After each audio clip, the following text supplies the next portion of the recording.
Hola a todos, bienvenidos a este nuevo encuentro.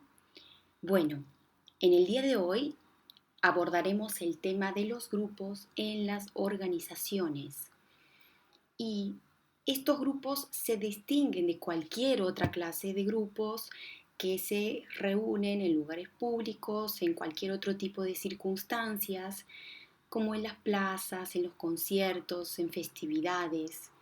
eh, donde cuanto mayor es el número de personas, la gran mayoría no se conocen entre sí.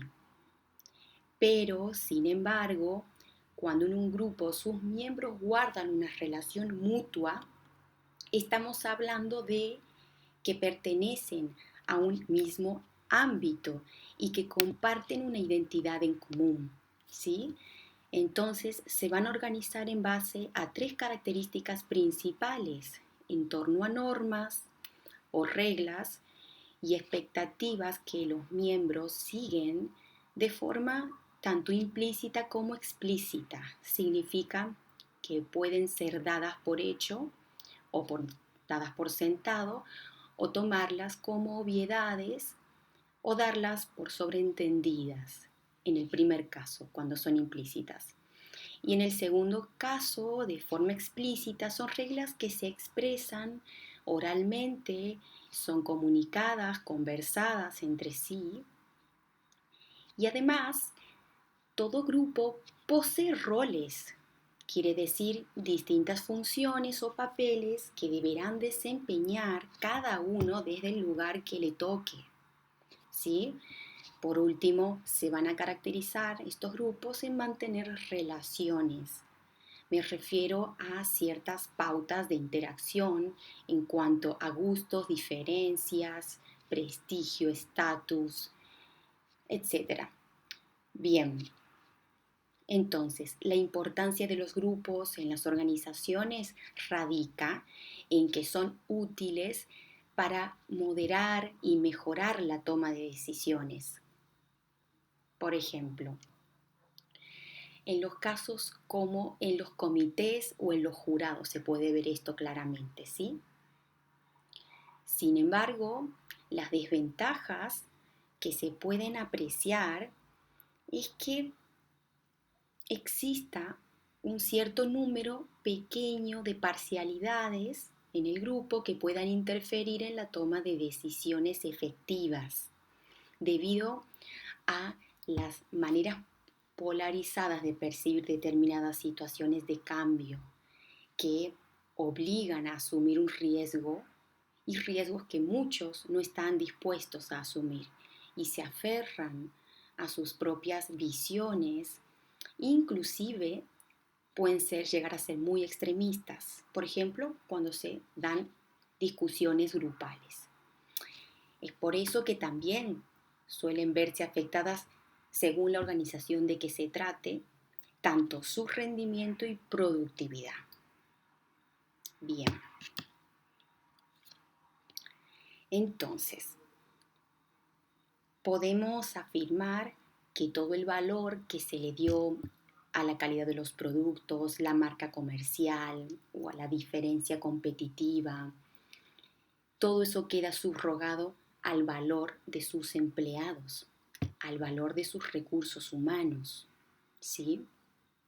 Grupos de personas que se encuentran en procesos de transformación continua que van a impactar y van a repercutir directamente en las organizaciones.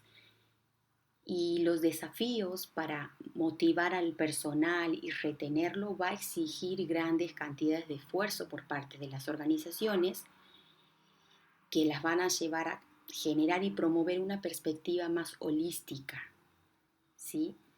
Un enfoque más humano, una visión global y universal de la realidad que nos contiene y que habitamos en estos tiempos. Entonces, trabajar con un enfoque sistémico va a ser la principal herramienta a utilizar para crear a ese mundo nuevo que queremos, ¿sí? Bien, pasamos a la siguiente. Bien, entonces aquí podemos ver la importancia de adquirir un criterio evolutivo. ¿Por qué? Porque nos sirve para no quedarnos reviviendo los mismos problemas de siempre o conflictos desde la resignación y una postura conformista. Bien, para que verdaderamente podamos entender la trama de los problemas, necesitamos comprenderlos a conciencia y en profundidad. Llegar a las raíces y sobre todo eh, aquellos en donde nos encontremos con resistencias a conflictos y resistencias a resolverlos. Entonces, es de vital importancia reconocer y admitir que todo en nuestro entorno es susceptible de ser revisado, rectificado y mejorado. Tender hacia un perfeccionamiento. Y esto va a ser la llave que nos va a abrir a la posibilidad de que podamos evolucionar. Porque sin esta noción básica de que podemos evolucionar a todo nivel, no se puede pensar en un futuro como progreso, ¿sí? Entonces, estamos viendo que el management empresarial va sumando nuevos retos, nuevos requisitos a considerar, además de extender el diálogo y el trabajo interdisciplinario, ¿sí? También sabe reconocer que elegir liderar implica elegir un rumbo hacia donde nos dirigimos, marcar, seguir el norte, sumar patrones de efectividad como recursos para aplicar.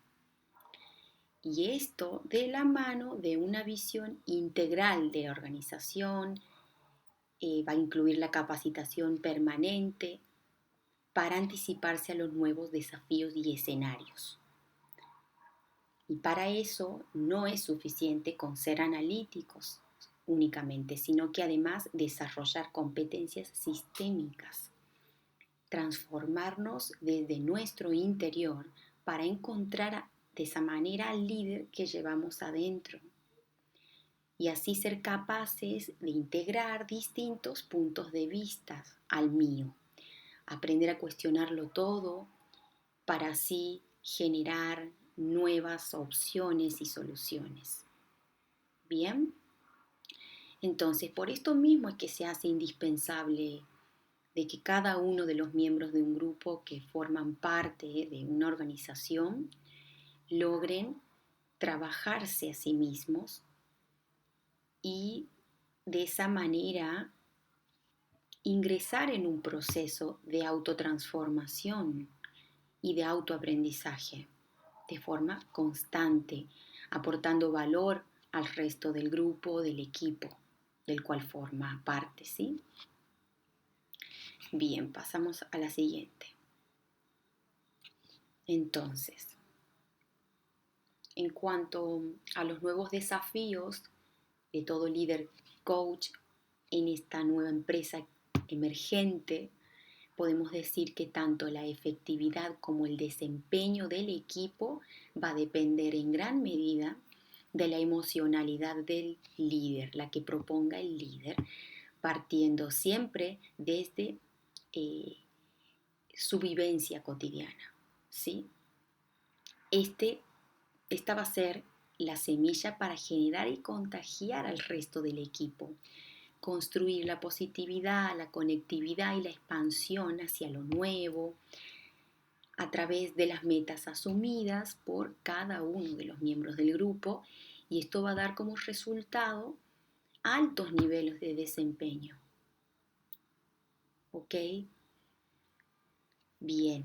Entonces podemos decir que la actitud y la actividad principal del rol del nuevo líder como base fundamental para conseguir altos niveles de desempeño será crear y sostener, es decir, mantener un espacio emocional efectivo dentro del grupo, humanizando al equipo, desde donde, desde la confianza en el camino que se traza, en el camino que se propone, para así alcanzar los resultados y sobre todo, lo más importante es resaltar la confianza hacia sí mismos, que sirva como un activador de las distintas competencias que individualmente cada miembro aportará al grupo. Bien, entonces sobre todo esta tarea es indispensable para calificar a altos puestos gerenciales de altos mandos debido a la responsabilidad de su rol en cualquier tipo de empresa, por los colectivos humanos que tiene a su cargo. ¿Sí? Bien.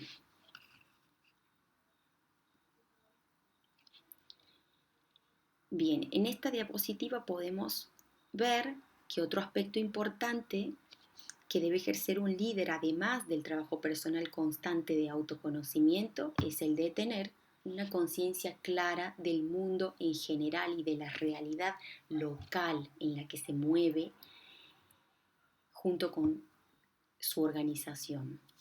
O sea, se trata de poder desarrollar una conciencia múltiple porque son múltiples los planos que requieren la atención, porque se trata de desarrollar una visión panorámica que incluya el contexto que interactúa con el sistema organizacional y porque es perteneciente al mismo tiempo a un conjunto de sistemas mucho más amplios que lo comprenden. Y esta visión panorámica le va a permitir al futuro líder contar con un conocimiento global de lo que ocurre en la organización, dentro, ¿sí? Pero también cabe aclarar que en estas instancias no implica esto que tengamos que entenderlo todo y saberlo todo, porque eso sabemos que es prácticamente imposible. Pero sí lograr tener como respaldo un saber lo suficientemente amplio como para poder diseñar cada vez mejor sobre todo lo que nos trae la realidad, esos desafíos que nos va a ir llegando. Bien, otro tema clave a considerar es el del liderazgo y los valores, porque un líder coach se legitima en la ética. Bien, y este es un vínculo indisoluble que se puede observar en la práctica, en los hechos que genera esa persona y que produce y acompaña con sus actos, con su conducta, en su normal funcionamiento, en su vida diaria. Entonces, existen líderes que desde su ética personal se empeñan en desarrollar sus talentos y habilidades desde un solo ámbito, el intelectual, por ejemplo. Pero este ámbito queda muy aislado y desprovisto de una ética universal que incluya los valores, intereses y visiones del resto del grupo y de la sociedad en general que los rodea. Por lo tanto, la balanza se inclina más a su enfoque particular, que incluso puede llegar a arrogarse el mérito de los resultados que obtenga por encima del resto, ¿sí? Del resto de los miembros del grupo, de lo cual esto revela la calidad de su propia moral y que en vez de capitalizar sus talentos para el bien común, termina por hacer daño y en vez de construir en conjunto, sumando las distintas habilidades de cada miembro con los cuales trabaja, puedan potenciar todo ese capital de recursos, ¿sí? Entonces, se pierde los beneficios que se pudieran contraer. Bien, entonces, el liderazgo debe sustentarse en la ética del respeto legítimo por el otro, porque solamente desde ese lugar se hace posible la convivencia y la construcción de espacios que expanden oportunidades, ¿sí?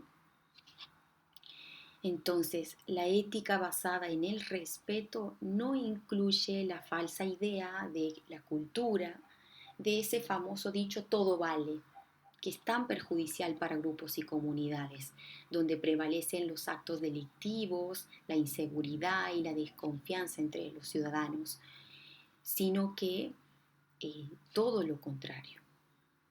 Todo respeto implica reconocer al otro como distinto de nosotros, con su forma particular de ver el mundo, con sus límites y alcances y validándolo como tal, ¿sí?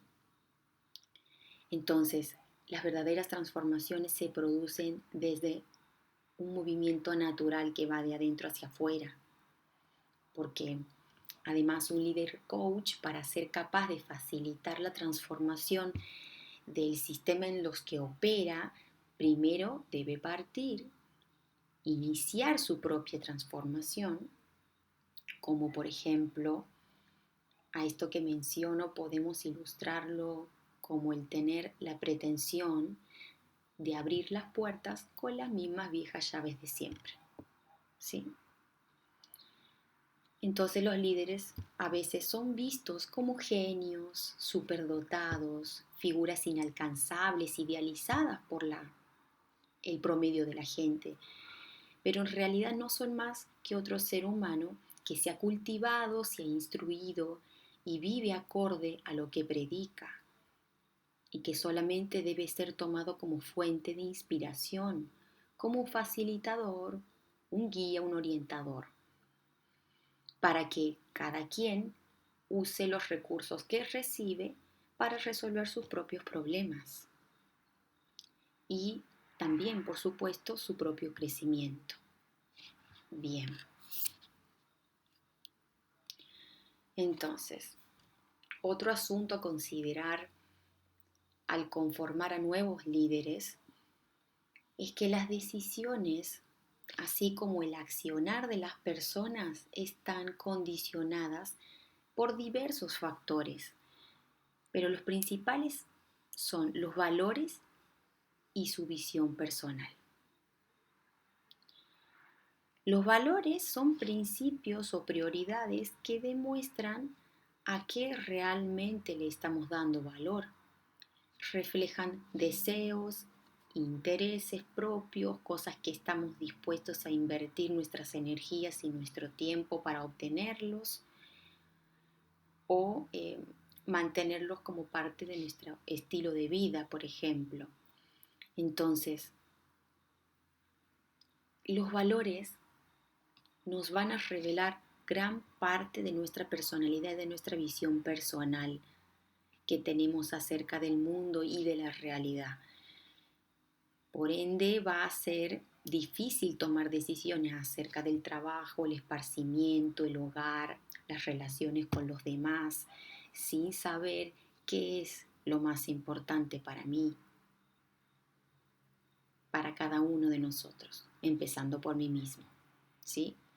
Entonces, un indicador de esto que estoy diciendo, por ejemplo, es cuando vemos personas que se sienten confundidas, perdidas a la hora de tomar decisiones importantes en su vida, debido a que no se conocen lo suficiente como para decidir qué sería lo más importante, más adecuado para sí mismos. Una gran mayoría de personas entonces desconocen hasta qué punto sus valores condicionan su actuar y van a determinar su futuro. Entonces, sin asumir responsabilidad, muchos sin saberlo,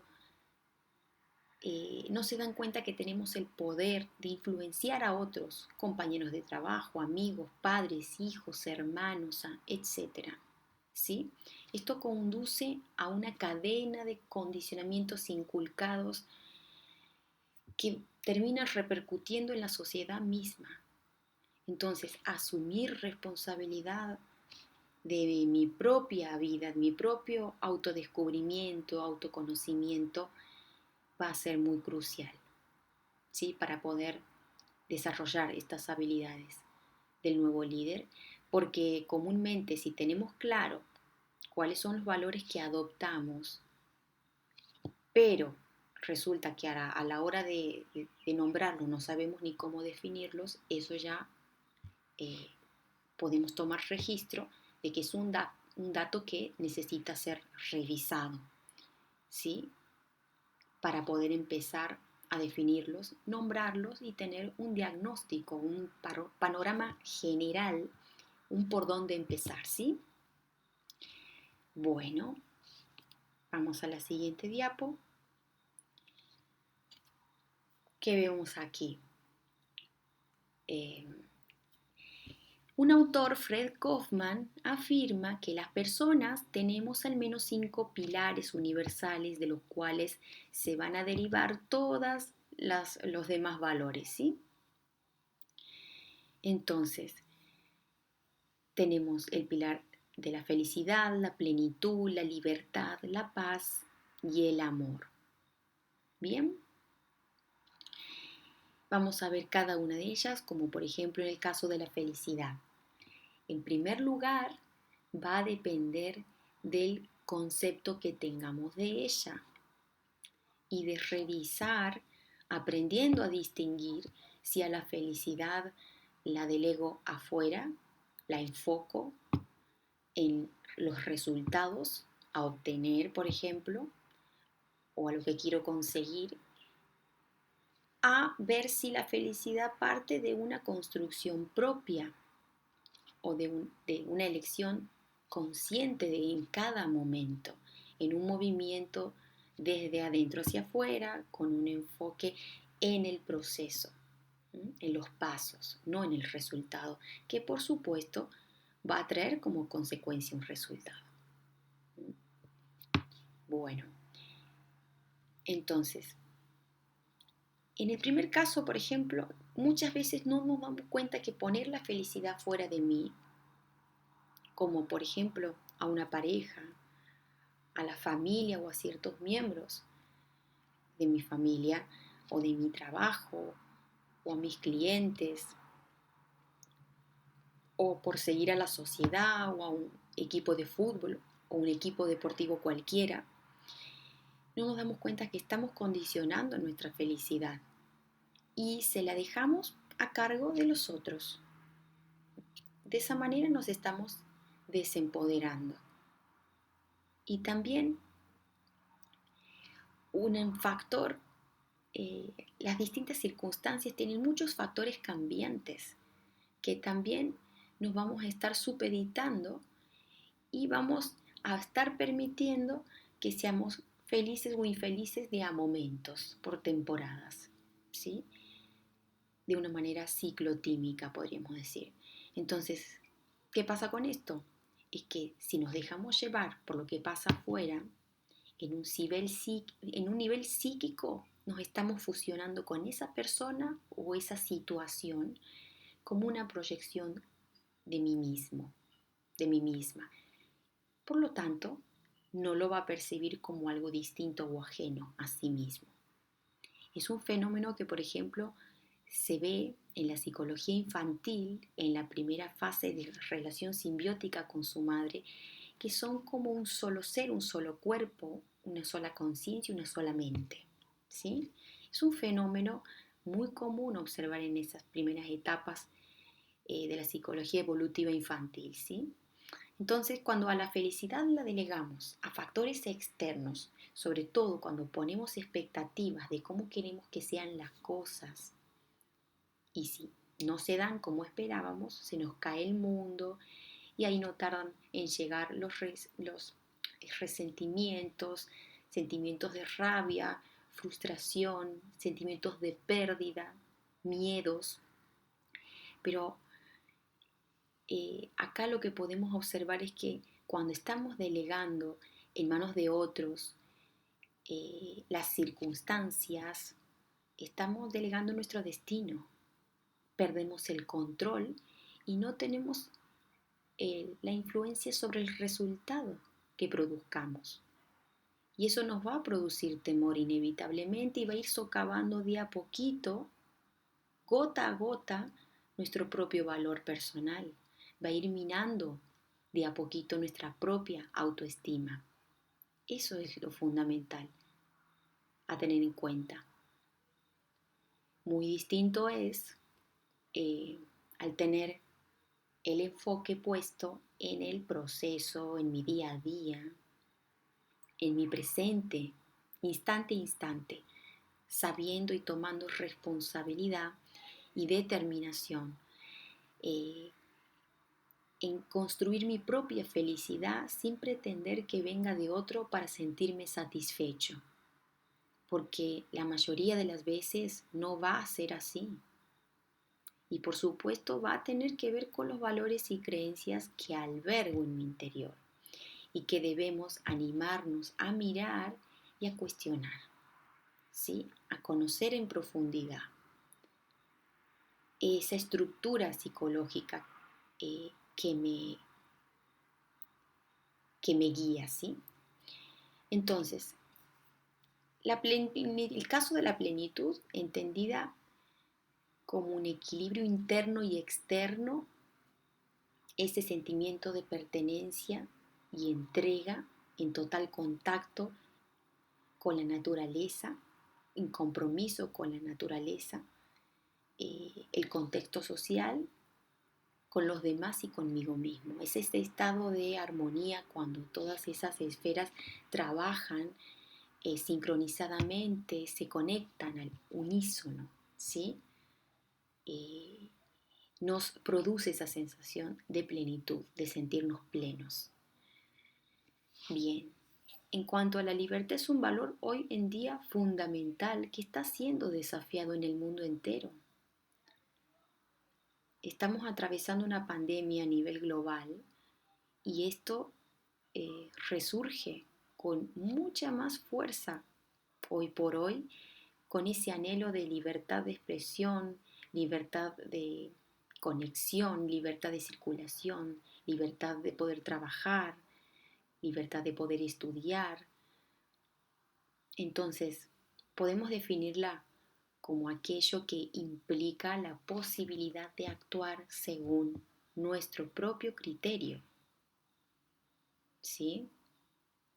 Es un valor muy importante la libertad porque nos abre a que formemos parte, el protagonismo de dirigir nuestra propia vida, nuestra propia existencia, asumiéndola con sus límites y alcances, aprendiéndolos a reconocer sin avasallar el espacio y el límite de los demás, aprendiendo a tener acuerdos, a consensuar, a negociar, tanto las restricciones que nos impone la misma realidad que nos sostiene, pero siempre en búsqueda de el respeto por el bien común. Entonces, la libertad bien entendida no es libertinaje. Bien, en cuanto a la paz, se trata de un estado de armonía y quietud interior que nos pone en el eje de nuestro propio ser. ¿Sí? Es lo que nos hace estar bien plantados en el presente, con la conciencia en el aquí y ahora y aceptación del pasado recorrido hasta el momento y que en el futuro siempre podemos ser mejor, porque navegamos en el presente dentro de un mar de infinitas posibilidades y tenemos el poder de cambiar, de mejorar, de perfeccionarnos, ¿sí? Entonces, en cuanto al amor, podemos decir en términos generales que se trata de un amor incondicional, ¿sí? Sin condiciones, eso quiere decir. Una sensación de gratitud, de existir junto a esta majestuosa naturaleza que nos rodea, es ese vínculo genuino eh, que tenemos con la vida, es el deseo del bien común, el progreso eh, de toda la especie humana en su conjunto, sabiendo con sabiduría colocar los límites saludables, por supuesto, para poder complementarnos entre nosotros, transferirnos recursos útiles, aprendiendo a convivir, a ganarnos la confianza con hechos que así lo demuestren. ¿Mm?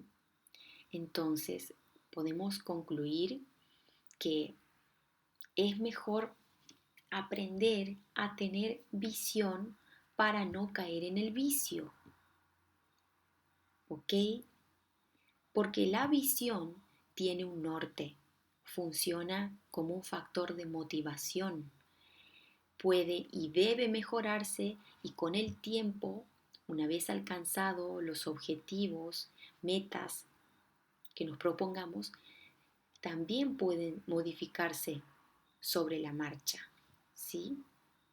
Es un movimiento dinámico. Y la visión ocurre en una primera instancia en nuestra imaginación.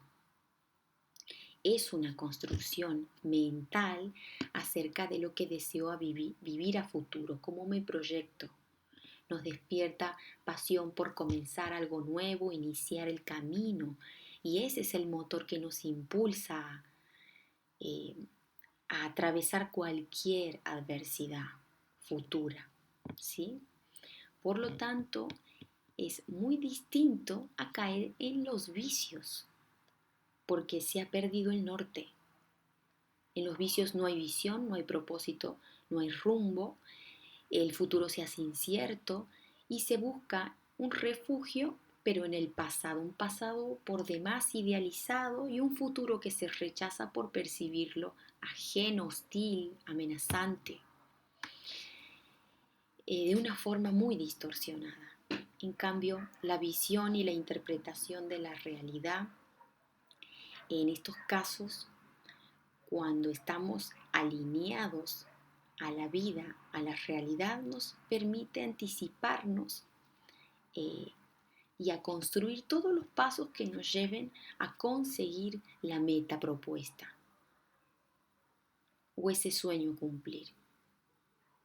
Pero en el caso de personas que caen en los vicios, su visión y su interpretación de la realidad está nublada, distorsionada, por lo que las personas consideran y creen como su verdad, eh, impulsadas por emociones tóxicas, valores y pensamientos negativos, pensamientos obsesivos,